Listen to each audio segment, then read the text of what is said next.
everybody. Welcome to Meddkit's Provider Spotlight, where every week we are interviewing the most amazing private practices from all over the United States. Every week we have someone brand new, new specialty, but most importantly, we're getting brand new perspectives and here to sink our teeth in to some new information. So I have a really awesome special guest.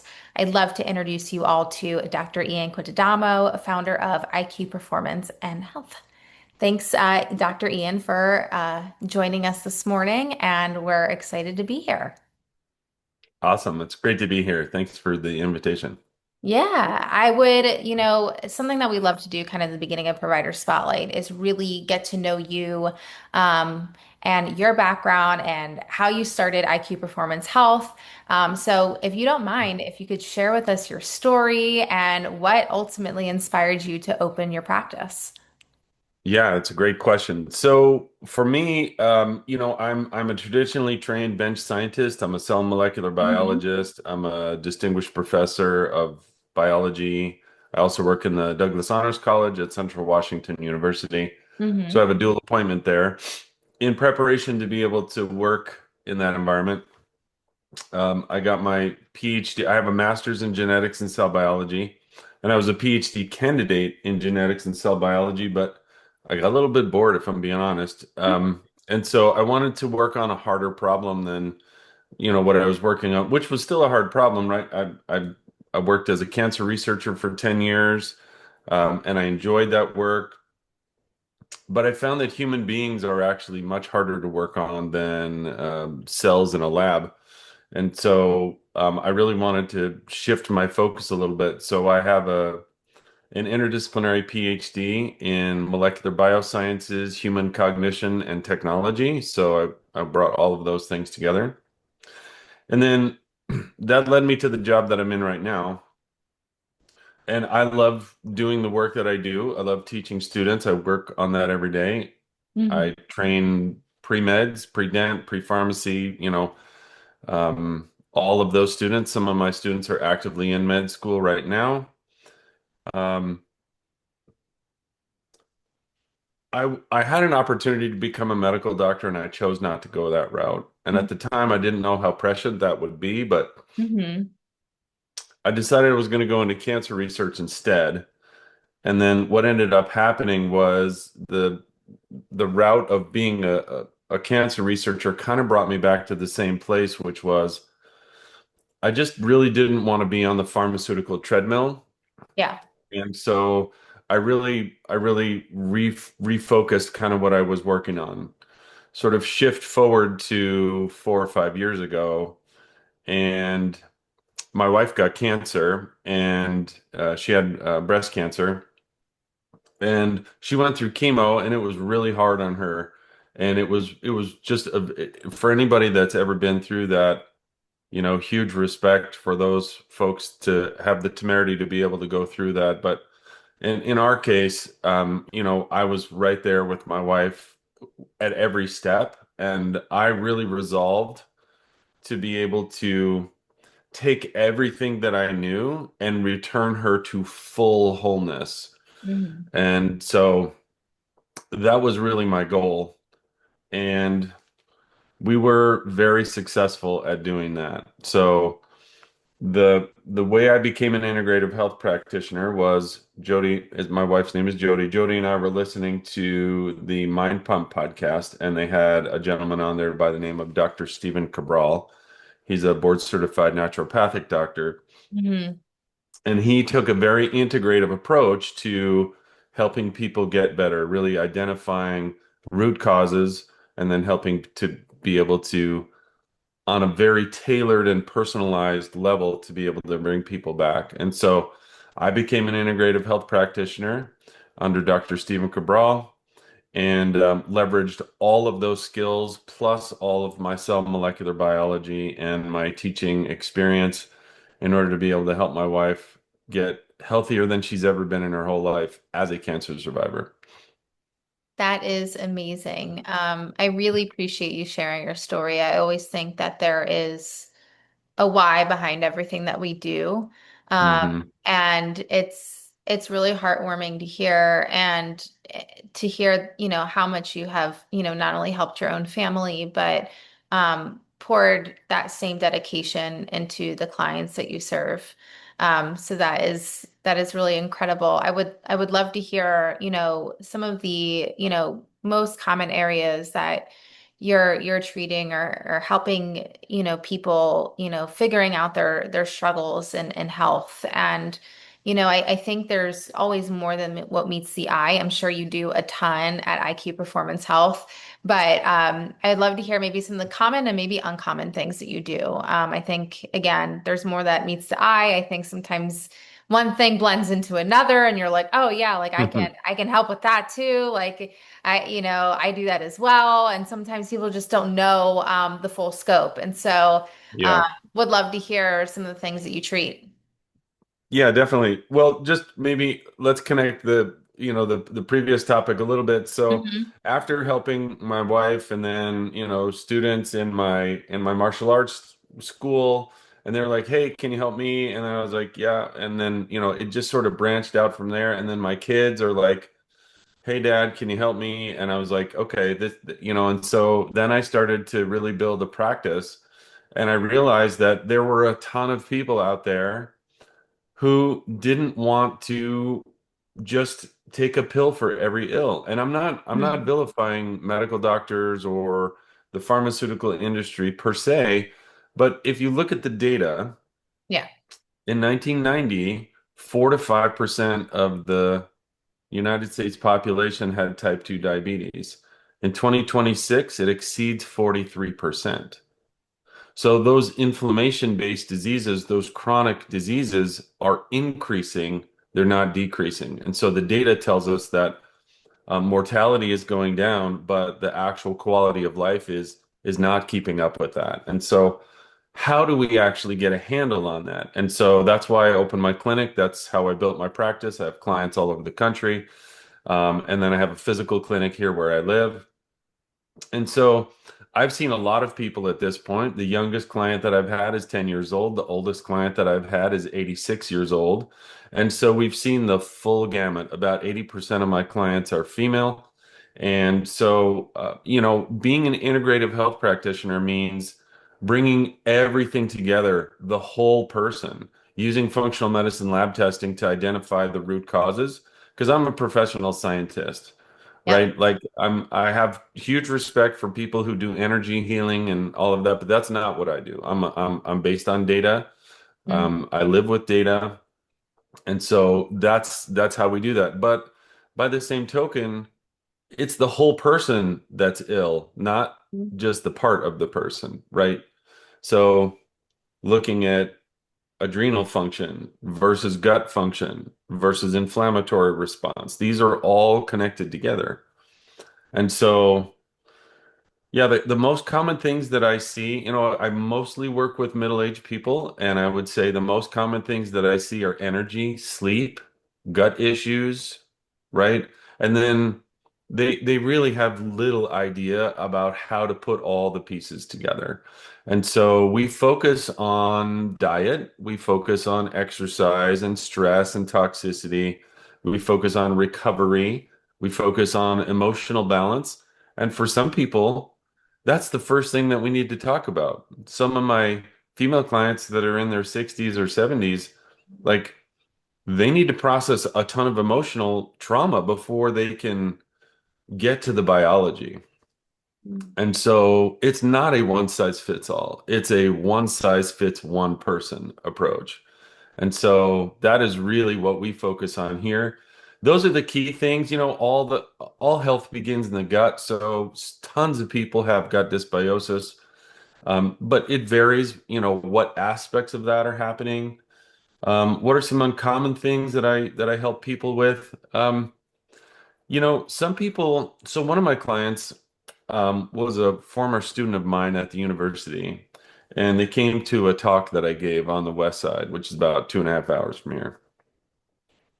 And they showed up at the seminar, and I've always had a really direct relationship with this person. Hmm. And I said, "What's wrong with you?" Because they were limping in. and they're in their early 40s. Mm. And I said to them, "You have 10 years." And they're like, "What do you mean?" I said, "You have 10 years of life. That's what I predict. Based on your symptoms, they clocked in at 290 pounds." And I'm like, is that what you want for your life? Do you want this slow suffering to dominate your everyday? Like, is that really what you want? And so she became a client, and she lost 70 pounds in 7 months. Oh my gosh. Yeah, no GLP-1s, all natural. And it's really focusing on fundamental things. How are we going to fix their metabolism? How are we going to address their immunity and inflammation? How are we going to focus on detoxification? How are we going to focus on recovery? And sometimes, most importantly, how do we help people reframe their behavior Hmm. and to sort of reconceptualize their habits? How do we help people do that? Because as I'm training pre-meds, and they're trying to baffle me with all of their scientific knowledge. I'm like, how are you going to connect with a human being? And they're like, I'm like, if you can't do that, you're dead in the water. Like Yeah. you think you're going to roll in there and tell somebody that they need to take this or that or change their lifestyle and they're automatically going to do that? It's not happening. Yeah. The eyes are gonna glaze over, right? Totally. Yeah. Yeah, no. I mean, I can really appreciate your background and I'm sure what, being a scientist has surely shaped the way that you view and look at medicine. Um, I'm sure Without that a doubt. I'm sure that and also there's things that you probably handle differently because of it. I mean, being very data driven and also just you seem very dedicated to finding the root cause, the problem, the source, and just how much you also have helped your wife Hmm. with everything that she was going through. And that's a ton of research. And I think how great is it to have a provider that's willing to go kind of like to the end of the earth for you and the research. And it's kind of great because that's what you already love to do, you know? I do love to do it. I do. You know, the other aspect of that is, you know, my current research focuses on human cognition and critical Mhm. thinking. And that is a harder problem, I think, than cell molecular biology. And I continue to do some of that work as well. Yeah. But what I would say is, you know, really helping people reframe how they think about things and helping build their cognitive processing around their health is really huge. That's some of the most important things. And I would say, you know, in terms of making my practice different than probably a lot of other people's, is I do bring the learning component Yeah. because teaching and learning is a science just like everything else. And if you don't have any training in it, I have a lot of training in it. And so that is baked into the cake when we talk about how to help people improve their health. You know, being able to look at a functional medicine lab and to be able to run all of those things together. I'll give you an example. Yeah. I have a young man who's in my practice, and he went to a psychiatrist, and the approach there is let's focus on the standard of care, which I don't necessarily have a problem with. The issue is that the standard of care focuses on the population mean. And people are not a population mean. They are an N of one. And so this client is on an antidepressant, an SSRI, Hmm. and again, there's nothing necessarily wrong with that, but do you have data to be able to make that determination in the first place? And the answer is almost always no. Hmm. And so they weren't responding to the SSRI, so they added another drug on top of it. And the client became suicidal, Yeah. and that was pharmaco driven. And so we had to work on making sure that that person was supported through that process. But the key thing is that there were a lot of decisions that were being made without the right data. And so I just said, I'm taking over. Um, I'm going to have you run a functional medicine lab that is going to focus specifically on your mood and mind neurotransmitters, which nobody has ever measured before. Hmm. And then lo and behold, their serotonin pathways are perfectly fine. They're getting enough source nutrients from tryptophan, and they're getting good conversion from tryptophan through the process, the metabolic pathway, to be able to convert to serotonin. They're getting that. That's all working. So, and they're at spec, they're at nominal level. So why would you give somebody an SSRI if they're already at nominal level? But when you look at what the actual source of the problem was, they have catecholamine collapse. Their norepinephrine is off the charts low, right? Their epinephrine is low. Their dopamine is super low. And so that's the root cause. That's what needs to be fixed. And so this person, I get them immediately on the right protocol in order to be able to get the activated and methylated B complex vitamins, vitamin C, in order to be able to get the right enzyme, MAO, and some of the other, DBH, to be able to get some of these enzymes, the right cofactors in order to be able to get those processes to run.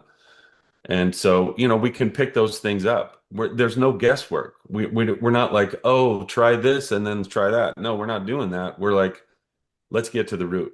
Yeah, that's almost sometimes the scarier part when you think about healthcare sometimes is that people are so easy to prescribe and to say, okay, this is kind of, it is a little bit of a guessing game, and you might be a great diagnostician, but it's, being data driven and having some firm answers as to what things actually are before someone takes something, whether it's an antibiotic or an SSRI or anything that you're putting into your body.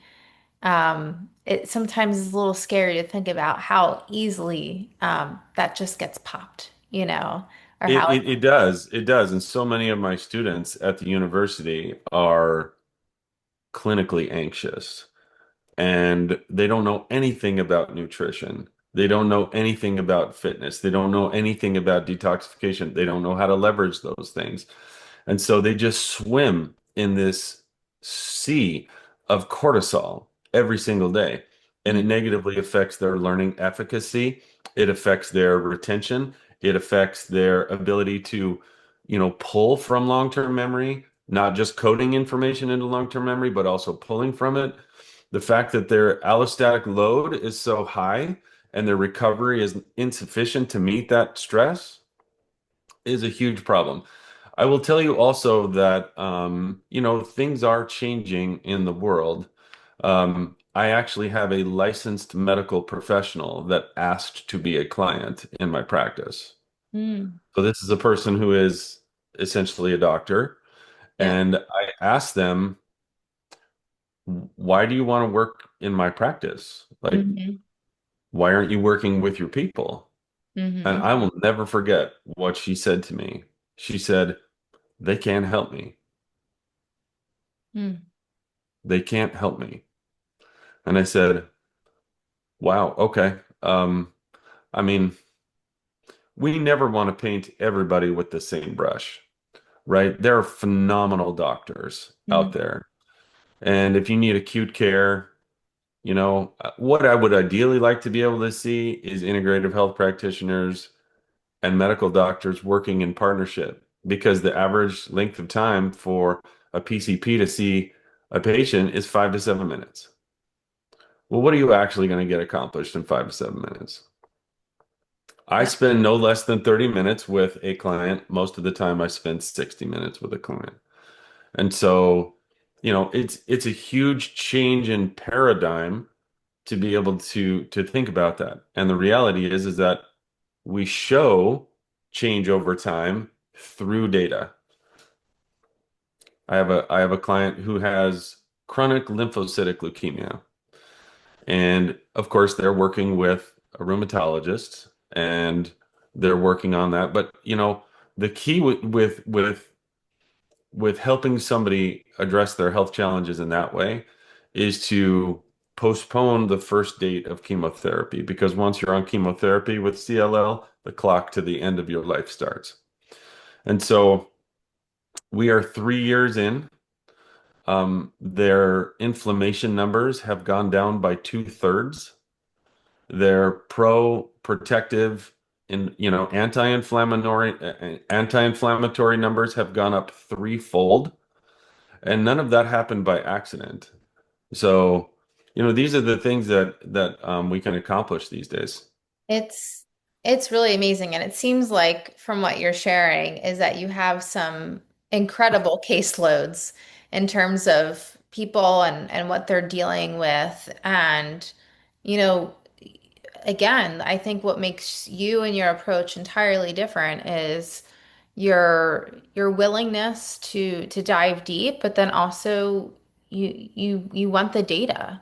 You want to see what's going on. You want to see trends. You want to know the answer before you start assuming things. And so I think that is equally as important. And you've given us already so much to think about. And I just kind of adore, my next thought, because I'd love to hear it from you because I'm sure you see many different things. But I think every, you know, practice and every specialty is really plagued by a number of misconceptions about things that they do. Um, and we've heard a fair bit about what you do. But, as we're exploring more, just as much as you're doing research, people now have research at the tip of their fingers with Hmm. ChatGPT, Claude, Gemini, whatever you're using, right? But Right. it can be sometimes a slippery slope in terms of what that provides. And so I'm sure you get a ton of questions on you tell me. I would really love to hear what some things are that you would love to debunk that you just might hear on a regular basis and you're like, no, no, no. Like, what? Stop that. Like, where did you read Yeah. that? Where is this coming from? So Yeah. maybe there's some ones that you commonly hear or one that struck you as like, wow, this is what some people are led to believe, and I got to do something about this. Yeah, I think for me the biggest thing is for people to realize that if you really want to move the needle on your health, there are a lot of options available these days. And they don't have to be pharmaceutical driven. You may need a pharmaceutical. And the person who can best help you with that is a medical doctor. But for everyday health, for dealing with metabolic issues or immunity or detoxification recovery, all of those things require a different, more personalized approach. Yeah. For me, I it is always about humanity. It is always about service. It is always about making connections, authentic connections with people, because people will not, they don't care about what you know. Hmm. They really only care about how you make them feel. And so once they know that there is a real human being who is sitting with them in this space, and then the other thing too is I'm not in my office banging rocks together and hoping that that's going to like create some sort of resonance. Again, more power to the people that do that. I love that there's people in the world that think differently and do different things. It's just not what I do. Yep. So I remain a dedicated professional scientist and educator, and that's the lens through which I do all of these things. And so that is a misconception that some people have about that. And then the other thing I would say is a huge misconception is they're going to go on ChatGPT and they're going to say, "Oh, I need to take magnesium." Okay. Well, what magnesium?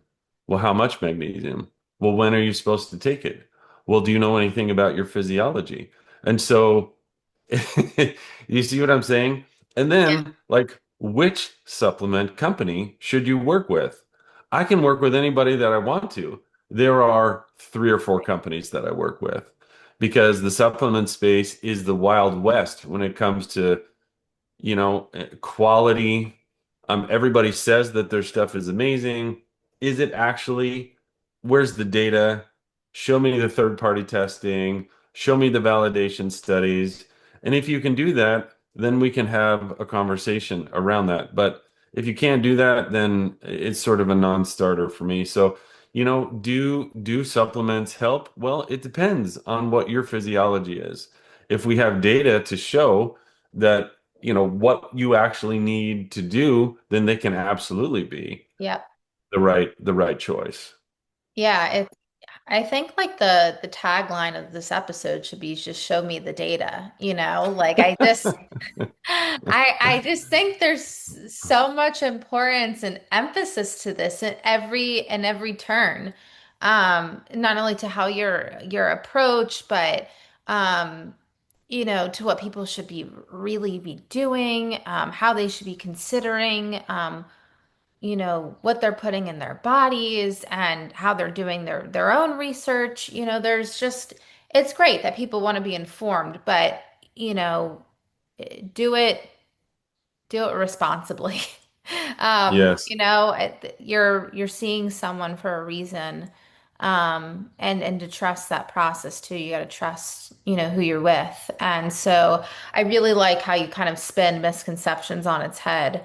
And it's not just about what's being said, but you have to, again, like you have to know and like and trust that person to kind of have that seep through a little bit more. I get that. I would love to, Dr. Ian, round things out today. You've given us so much, all these little golden nuggets and pieces to take with us, but we're not quite done yet. I would love to get some pro tips from you. I think after everyone, hearing, your background, your knowledge, everything that you've shared, has been really interesting for us. So I'd love to know what maybe like a few easy ideas or advice that you might give to a client patient to move their trajectory forward in terms of health. And maybe on the flip side of that, since a lot of providers are also listening, what are some tips for them? I think everyone has the opportunity to learn new things, no matter whether you've been in practice for 1 year or 10 years, 20 years, 30 years. So is there a way that we can influence that community to help all of our communities and beyond. totally. Well, let's start with the pro tips. Yeah. It really does come down to fundamentals. Breathe, walk, sleep. Mhm. Simple. Um, there's tremendous research that's been done by a researcher in Scotland where they focus on breathing, ironically, and really focusing on nasal breathing, which we have more surface area in our nasal conchae and to be able to really saturate those membranes. When we get oxygen into our system, it has a nice sedative effect for students who are about to take an exam in my class and they're like freaked out. We kind of go through some of these things like if you do deep nasal breathing, you can really calm yourself down, take yourself out of the sympathetic fight or flight nervous system response and really relax. If you can relax your trapezius muscles, your traps on either side, and also the frontal muscle in the front of your head, and then do some deep breathing, those things can really help. The other thing is walking. I think everybody knows that. The most current research shows that about 7,500 steps a day is probably good. Hmm. I also sort of strategically have people that are struggling with blood sugar regulation to be able to walk at different times during the day so that they can reduce their glycemic index, reduce the spike, get it back to baseline as fast as possible. And then the other thing I would say is sleep. People are just like, Oh, I don't have time to sleep. Well, you will when you get sick. So, recovery is essential. The first half of the night, your body is recovering physiologically. The second half of the night in REM, your body is rehearsing and learning, and also going through the glymphatic cleaning of your brain during the night. So these are all things that are essential, and sleep is the easiest way to be able to do that. So I would say breathe, walk, and sleep are some great ways to be able to do that. I In love terms that. of They're in so terms of underrated. Sorry, they're so no, no, underrated. not at all. I You're feel, you're totally right. And there are things that you can do. Like I bring a pair of walking shoes to work, right? yeah, Or, the other most current research shows that Corey Schlesinger is the athletic trainer for the LA Lakers, and he has his athletes do something called exercise snacks. So they do a lot of the work off season, and then during the day they're doing like two sessions of like 20-minute workouts. They're not bashing the weights. And so right. you can do these things on your own. If you're sitting for 45 minutes, get up and do 10 squats. The research shows that 10 squats can undo about 45 minutes of damage from sitting too much. And then, the other thing I would say is for practitioners, you know, you have a calling and people need you. And there is no such thing as too many health practitioners because we have a lot of people and there are a lot of people who are ill, and that number keeps going up and up and up. Not everybody is necessarily ready, but they probably will get there eventually. And so having deeply human-focused, service-oriented, heart-centered health communities can really help all of us elevate people to another level. And that really is the greatest satisfaction, is to be able to see people's lives thriving with their families, and being able to live better longer. Absolutely. Something really caught me that you said was that like there is a calling and people need you. And that is really powerful, I think, for the folks that are listening because, sometimes in our journeys, we get a little frustrated. There's days that are hard.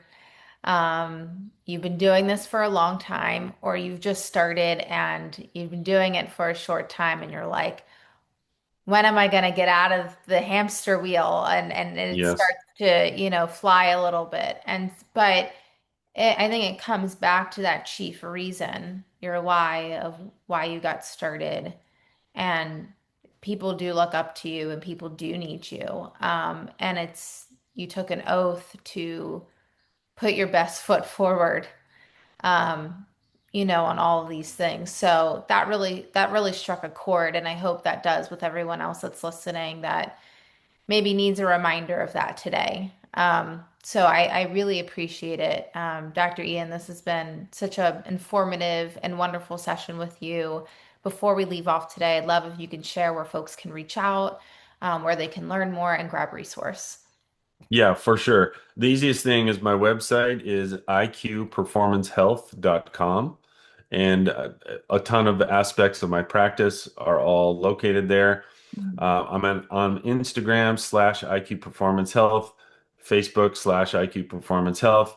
I give talks in various different places. I usually give monthly webinars as part of the community that I'm in. And then we do discovery calls for people. Everything is right there on the website. And a person doesn't have to be a client if somebody's like, "Hey, let's chat." I'm also a practitioner. We're here to serve. We're here to collaborate and work together, and really be able to serve our communities. Amazing. Such a great way to end off. We appreciate it, Dr. Ian. Thank you so much for joining us today, and we hope to have you again very soon. It's been my pleasure. Thank you.